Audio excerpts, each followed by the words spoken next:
Les jugements moraux sont si profondément ancrés dans notre manière de penser qu'ils passent souvent inaperçus. Pourtant, chaque fois que nous jugeons, que nous pensons que quelqu'un a tort, qu'il est égoïste, paresseux, irresponsable ou insensible, nous nous éloignons de notre véritable nature, celle qui cherche avant tout la compréhension et la connexion. Derrière chaque jugement se cache en réalité une valeur ou un besoin qui n'est pas comblé. Par exemple, si je juge quelqu'un de paresseux, il est possible que, plus profondément, j'accorde une grande importance à la responsabilité ou à la contribution.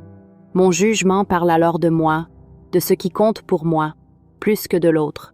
La communication bienveillante nous invite justement à faire ce chemin intérieur, à transformer nos jugements en conscience de nos besoins, à écouter ce qui se cache derrière les mots de l'autre, à parler avec l'intention de créer de la compréhension plutôt que d'avoir raison. Lorsque nous cessons de voir l'autre comme, dans le faux, un espace s'ouvre, celui de l'empathie. Cet espace ne cherche plus à comparer ni à classer, mais simplement à accueillir ce qui est.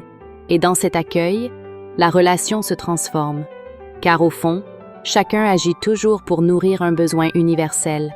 Sécurité, amour, respect, reconnaissance, liberté. C'est en se reconnectant à ces besoins communs que la paix devient possible. Apprendre à reconnaître nos jugements et à les traduire en langage du cœur, c'est un pas immense vers une communication consciente.